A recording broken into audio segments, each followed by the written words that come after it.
السلام علیکم ورحمۃ اللہ۔ ترجمہ تفسیر القرآن الکریم، سبق نمبر 980، سورۃ العنکبوت، آیت نمبر 58 تا 63، پارہ نمبر 21۔ اعوذ باللہ من الشیطان الرجیم۔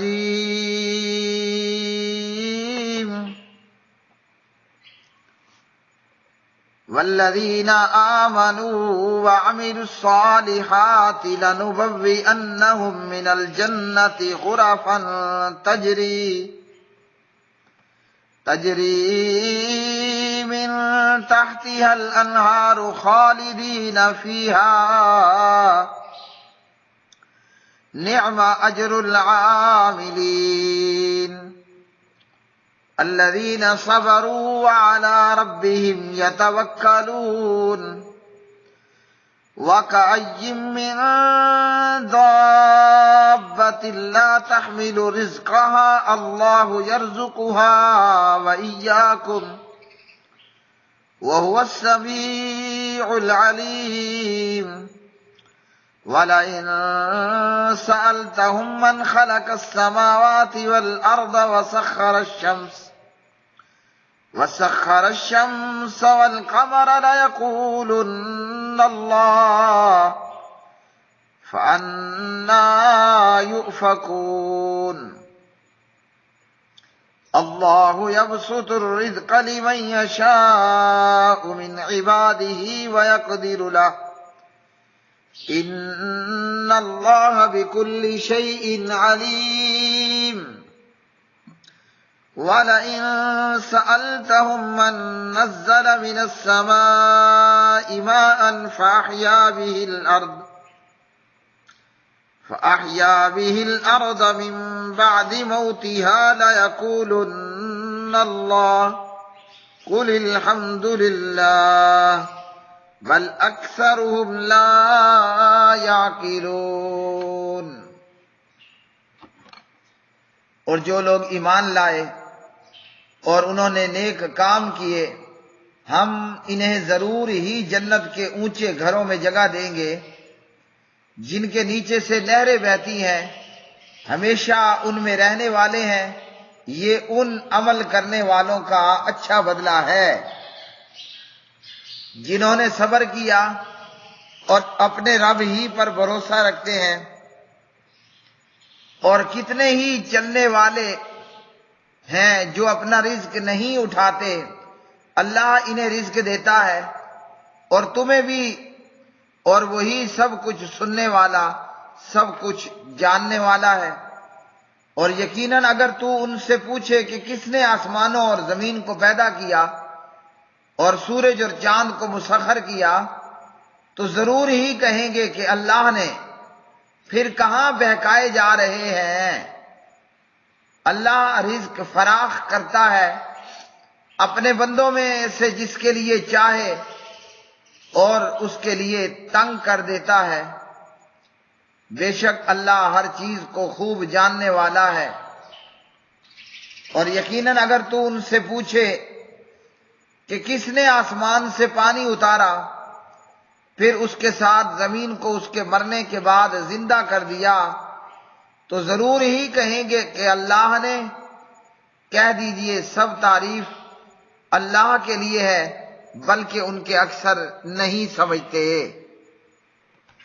والذین، اور وہ لوگ جو آمنوا ایمان لائے، وعملوا اور انہوں نے عمل کیے، الصالحات نیک، لنبوئنہم البتہ ہم ضرور جگہ دیں گے انہیں، من الجنتی جنت کے، غرفن بالا خانوں میں، تجری بہتی ہوں گی، من تحتہا ان کے نیچے سے، الانہار نہریں، خالدین جبکہ وہ ہمیشہ رہیں گے، فیہا ان میں، نعم اچھا، اجر ہے، العاملین عمل کرنے والوں کا، الذین وہ لوگ جنہوں نے صبر کیا، وعلی ربہم اور اپنے رب ہی پر یتوکلون وہ توکل بھروسہ کرتے ہیں، وَكَأَيٍّ اور کتنے ہی من دابۃ زمین پر چلنے والے جانور ہیں کہ لا تحمل نہیں وہ اٹھائے پھرتے رزقہا اپنا رزق، اللہ یرزقہا اللہ ہی رزق دیتا ہے ان کو، وَإِيَّاكُمْ اور تمہیں بھی، وَهُوَ اور وہی السمیع خوب سننے والا، العلیم جاننے والا ہے خوب۔ وَلَئِن اور البتہ اگر سألتہم آپ پوچھیں ان سے، من کس نے خالہ کا پیدا کیا، السماوات آسمانوں کو، والارض اور زمین کو، وسخر اور مسخر کر رکھا ہے، الشمس سورج کو، والقمر اور چاند کو، لَيَقُولُنَّ اللہ تو البتہ وہ ضرور کہیں گے کہ اللہ نے، فَأَنَّا پھر کہاں، یُؤْفَکُونَ وہ پھیرے جاتے ہیں، اللہ یبسط کشادہ کرتا ہے، الرزق رزق لمن جس کے لیے، یشاء وہ چاہتا ہے، من عبادہ اپنے بندوں میں سے، وَيَقْدِرُ اور وہی تنگ کرتا ہے، لہو اس کے لیے، ان اللہ بلا شبہ اللہ، بکل شیء ہر چیز کو، علیم خوب جاننے والا ہے۔ وَلَئِن اور البتہ اگر سألتہم آپ پوچھیں ان سے، من کس نے نزل اتارا ہے، من السماء آسمان سے، ماء پانی، فآیا پھر اس نے زندہ کیا، بھی اس کے ساتھ، الارض زمین کو، من بعد موتہا اس کی موت کے بعد، لَيَقُولُنَّ اللہ تو البتہ وہ ضرور کہیں گے کہ اللہ نے، قل کہہ دیجئے، الحمد تمام تعریفیں، للہ اللہ ہی کے لیے ہیں، بلکہ اکثرہم ان کے اکثر، لا یعقلون نہیں عقل رکھتے۔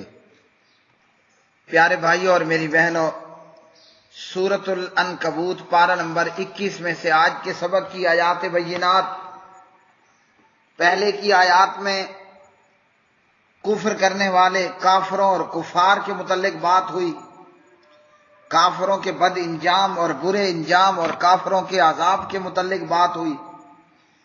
اب کافروں کے بعد اہل ایمان کا ذکر ہے۔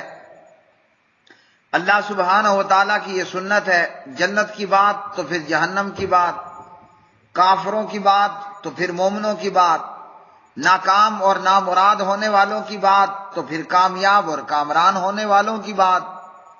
اللہ تعالیٰ چاہتے کیا ہیں؟ اللہ سبحانہ و تعالیٰ کی اکشا، اللہ کی چاہت یہ ہے کہ لوگ کافروں کا برا اور بد انجام دیکھیں تو کفر کو چھوڑ دیں۔ اللہ تعالیٰ کی چاہت یہ ہے کہ لوگ ایمان والوں کی سعادت مندی کو اور اچھے ٹھکانے کو اور جنت کو اور اللہ کی نعمتیں پا لینے کو دیکھیں تو لوگ اپنے آپ کو ایمان والوں کی طرف لے آئیں۔ لوگ قرآن پڑھنے سننے والا جہنم کی بات کو دیکھے اور سنے تو جہنم سے دور بھاگنے کی کوشش کرے، قرآن پڑھنے اور سننے والا جنت کی بات سنے تو جنت کی طرف بھاگنا شروع کر دے۔ پتہ چلا یہ قرآن کریم اللہ تعالیٰ کا کلام سراپا رحمت ہے۔ اللہ جہنم کی بات کر رہا ہے تو بھی رحمت، اللہ جہنم کی بجائے جنت کی بات کر رہا ہے تو بھی رحمت۔ عذاب سن کر اور دیکھ کر بندے کے رونگٹے کھڑے ہو جاتے ہیں نا، بندہ ڈر جاتا ہے، اور نعمتوں کو دیکھ کر بندے کے اندر لالچ اور شوق پیدا ہو جاتا ہے۔ سبحان اللہ سبحان اللہ۔ تو کافروں کا انجام اور جہنم کی بات کر کے اللہ ہمیں ڈرا رہا ہے کہ ڈر جاؤ۔ جنت اور اہل ایمان کی بات کر کے اللہ ہمیں شوق دلا رہا ہے، اللہ ہمیں ترغیب دلا رہا ہے، آگے بڑھو، یہ جنت تم بھی حاصل کر سکتے ہو۔ سبحان اللہ۔ تو فرمایا کہ ایمان والوں کے لیے، نیک اعمال کرنے والوں کے لیے جنت کے بلند و بالا خانے ہیں۔ سبحان اللہ۔ اور یہ اہل جنت جنت میں ہمیشہ رہیں گے، اور یہ ان عمل کرنے والوں کا اچھا بدلہ ہے۔ یہاں ہمارے اعمال اتنے نہیں ہیں کہ اتنی بڑی جنت مل جائے. ہاں جی، یہ اللہ کی رحمت اور اس کا فضل ہے کہ اللہ ہمیں اتنی بڑی عظیم جنت عطا فرمائے گا انشاءاللہ. ہاں، ضروری ہے جنت کے حصول کے لیے ایمان بھی ہو اور عمل بھی ہو. حصول جنت کے لیے ضروری ہے ایمان بھی ہو اور عمل بھی ہو. جو جنت عطا ہوگی اور جو جہنم سے بچاؤ ہوگا اور جنت کے بلند درجات عطا ہوں گے، تو یہ اللہ کی رحمت، اس کا فضل اور اس کی عنایت ہے. تو چاہیے کہ جس کو یہ ارادہ ہو کہ میں جہنم سے بچوں اور جنت پالوں، ایمان بھی ضروری ہے اور نیک اعمال بھی ضروری ہے. ایمان بھی لازم ہے اور اعمال بھی لازم ہے. ایمان نہ ہوا جنت نہیں ملے گی، اعمال نہ ہوئے تو تب بھی جنت نہیں ملے گی. دونوں کا آپس میں چولی دامن کا ساتھ ہے. ایمان اور اعمال آپس میں لازم و ملزوم ہیں. ایک ہے اور دوسرا نہیں تو پہلا بیکار، دوسرا ہے اور پہلا نہیں تو پھر پہلا بیکار ٹھہر جائے گا. دونوں کا ہونا لازمی ہے. اور وہ لوگ کہ جنہوں نے صبر کیا اور اپنے رب پر بھروسہ کرتے رہے، اسلام اور کلمے کی وجہ سے جو تکلیفیں آئیں انہوں نے ثابت قدمی اختیار کی، صبر کا دامن اپنے ہاتھ سے نہیں چھوڑا، اللہ کے احکامات پر صبر کیا. کلمہ پڑھنا بڑے صبر کی بات ہے، پھر ایمان کے بعد اعمال کرنا بڑے صبر کی بات ہے. اپنے خون پسینے لگا کر ہم نے کمائی کی، اب اس میں سے زکوٰۃ ادا کرنی ہے. رمضان میں گرمی کے روزے، پورا دن بھوکا اور پیاسا رہنا ہے، کھانے کو بھی ہے پینے کو بھی ہے مگر صبر کرنا ہے. ہاں جی، تو اللہ سبحانہ تعالیٰ نے فرمایا وہ جو جنہوں نے صبر کیا اور اپنے رب پر بھروسہ رکھنے والے ہیں. اور فرمایا کتنے ہی زمین پر چلنے والے جاندار ہیں جو اپنا رزق اپنے ساتھ نہیں اٹھائے رہتے، انسان اور جنات یا کچھ مخلوقات تو وہ ذخیرہ کر لیتے ہیں، جیسے انسان اور چیونٹی. ہم کچھ نہ کچھ ذخیرہ کر کے جمع کر لیتے ہیں کل کے کھانے کے لیے. کئی ایسے چرند پرند ایسے جانور ہیں بس آج کھا لیا، کل کے لیے ان کے پاس ایک کوڑی بھی نہیں ہے، خوراک کا ایک قطرہ بھی کوئی نہیں ہے. کل ہوگا تو دیکھا جائے گا. ہاں جی، تو فرمایا اللہ سبحانہ و تعالیٰ انہیں بھی رزق دیتا ہے اور تمہیں بھی رزق عطا کرتا ہے. جس نے کل کے لیے جمع نہیں کیا کیا وہ کل بھوکا رہ جائے گا؟ نہ، اللہ اسے کل بھی پیٹ بھر کے کھانا دے گا. جس نے جمع کر رکھا تو وہ بھی کل کھا لے گا.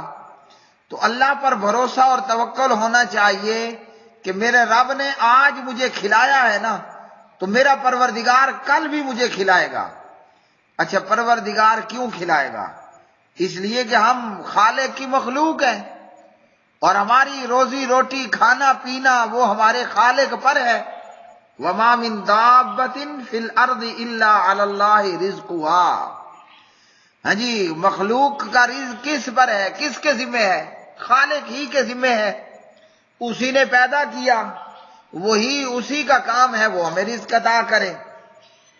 ہاں، ہمارا کام کیا ہے کہ ہم اپنے پروردگار پر بھروسہ فرمائیں، اپنے پروردگار پر یقین رکھیں، بھروسہ ہو، ایمان ہو. سچی بات یہ ہے کہ آج ایمان اور یقین کی دولت بہت ناپید ہے. یا تو کہیں ہوتی نہیں ہے، کہیں ہو تو کمزور ہوگی، لولی لنگڑی فالج زدہ. ہاں جی، یا اس کے اندر کمزوری اور لیکیج ہوگی. تو یہ جو بھروسہ ہے، یہ ایمان اور یقین کی دولت یہ بہت ناپید ہے. بہت ہے تو تھوڑی تعداد میں ہے اور ہے تو کمزور تعداد میں ہے. الا من رحم ربی. ہمیں ہمارے نبی علیہ الصلوۃ والسلام نے کیا بتایا؟ سبحان اللہ. اور قرآن مجید نے کیا کہا؟ مجھے یاد آیا، ابراہیم علیہ الصلوۃ والسلام آگ میں ڈالے جا رہے ہیں، زبان پر کیا ہے؟ حسبنا اللہ و نعم الوکیل، حسبی اللہ و نعم الوکیل، یہ ہے اللہ کے خلیل کی زبان پر ورد، حسبی اللہ و نعم الوکیل۔ دنیا کا کوئی اسباب نظر نہیں آ رہا کہ آگ سے بچ جاؤں گا، صاف نظر آ رہا ہے کہ ابھی بس موت موت ہے، لیکن چونکہ اللہ پر یقین اور بھروسہ تھا کہ میرا رب مجھے ضائع نہیں کرے گا۔ اللہ اکبر۔ اور ہمارے پیارے نبی علیہ السلام بدر کا میدان ہے تو 313 کی جماعت لے کر آ گئے، احد کا میدان ہے تو صرف 700 مومنین لے کر پہنچ گئے، بدر میں کافر 950 اور 1000 کے لگ بھگ، احد کے میدان میں مکے والوں کا لشکر 3000، اور یہاں میدان احد میں مسلمانوں کی تعداد صرف 700 ہے۔ اب 313 کا 1000 سے مقابلہ ہے، 700 کا 3000 سے مقابلہ ہے، بظاہراً تو نیری موت ہے، بظاہراً تو صاف موت ہے کہ ابھی کافروں نے ان کی تکہ بوٹی بنا کے رکھ دینی ہے، لیکن کیوں نہ بنا پائے؟ وہ 313 تھے، وہ 700 تھے، مگر ان کا اللہ پر بھروسہ اور یقین تھا۔ آج ہم کروڑوں خربوں اربوں میں ہیں اور ہماری حیثیت سمندر کی جھاگ سے زیادہ نہیں ہے۔ نبی پاک علیہ الصلوۃ والسلام سے امام عمر بن خطاب رضی اللہ عنہ روایت کرتے ہیں، ترمذی ابواب الزہد میں حدیث نمبر 2344 میں، اور ابن ماجہ 4164 میں علامہ البانی رحمہ اللہ نے اسے صحیح کہا۔ لو انکم کنتم توکلون علی اللہ حق توکلہ لرزقتم کما ترزق الطیر تغدو خماسا وتروح بطانا۔ سبحان اللہ، سبحان اللہ۔ یہ ہے اللہ کی مخلوق۔ فرمایا کہ تم اللہ پر اس طرح بھروسہ کرو جیسے اللہ پر بھروسہ کرنے کا حق ہے، تو تمہیں اسی طرح رزق دیا جائے گا جیسے پرندوں کو رزق دیا جاتا ہے۔ ہاں جی، یہ پرندے یہ صبح صبح خالی پیٹ نکلتے ہیں اور شام کو آتے ہیں تو ان کی گجیاں ان کے پیٹ بھرے ہوئے ہوتے ہیں۔ کل کی فکر ہوتی ہے کہ کل کیا ہوگا؟ نہیں کرتے۔ اور کیا کل یہ بھوکے رہتے ہیں؟ نہیں رہتے۔ اللہ عطا کر دیتا ہے تو اللہ ہی ہے جس پر بھروسہ کرنے کا حق ہے۔ جب ہجرت کا حکم ہوا تو ایک انسانی فطرت کے تحت دل میں ایک خدشہ پیدا ہوا کہ ہم مکہ چھوڑ کر حبشہ جائیں گے، مکہ چھوڑ کر یثرب جائیں گے تو کیا بنے گا؟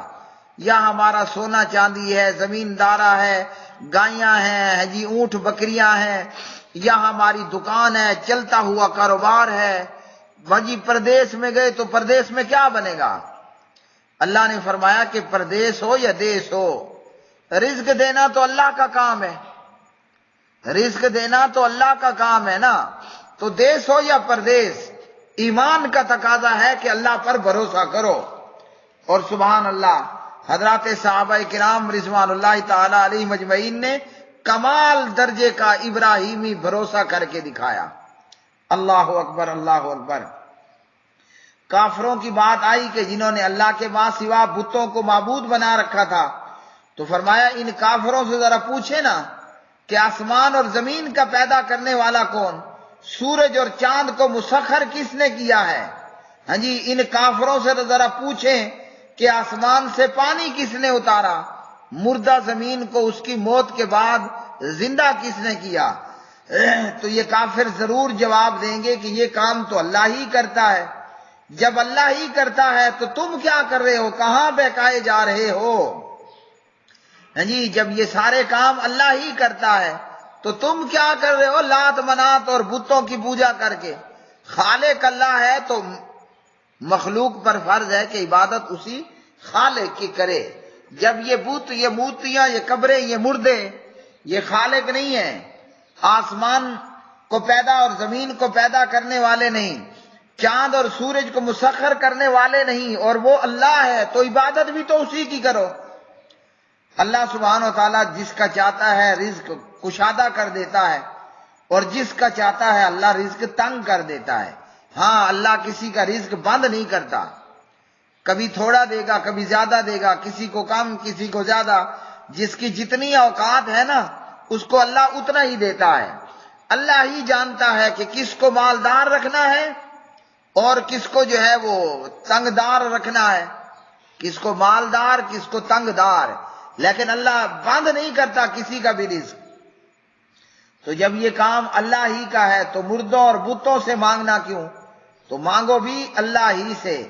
لیکن اب بات یہ ہے کہ یہ مانتے ہوئے بھی کہ آسمان زمین کا پیدا کرنے والا، سورج چاند کا مسخر کرنے والا، آسمان سے پانی اتارنے والا، مردہ زمین کو زندہ کرنے والا اللہ ہے، پھر بھی یہ اللہ اکیلے کو نہیں پوجتے۔ تو بات یہ ہے کہ ان کی عقل کی مت ماری ہوئی ہے، ان کی کھوپڑی میں بھوسا ہے، گوبر ہے، بیجا نہیں ہے۔ فرمایا ان کے اکثر نہیں سمجھتے، بظاہراً بڑا سلجھا ہوا نظر آئے گا، ہوشیار اور سمجھدار ہوگا، لیکن چونکہ ایک اللہ اکیلے کو نہیں پوجتا تو یہ اپنی عقل کا استعمال نہیں کر رہا، سمجھ بوجھ سے کام نہیں لے رہا۔ ہاں جب انہوں نے بھی ان تمام کاموں کا پیدا کرنے والا اللہ ہی بتایا ہے تو ہمارا اور آپ کا کام کیا ہے؟ ہم کیا کہیں گے؟ الحمدللہ۔ الحمدللہ کہ ان باتوں پر ان مشرکوں اور کافروں کا بھی جواب یہی کہ کائنات کا پیدا کرنے والا چلانے والا کون؟ ایک اللہ۔ وآخر دعوانا الحمدللہ رب العالمین۔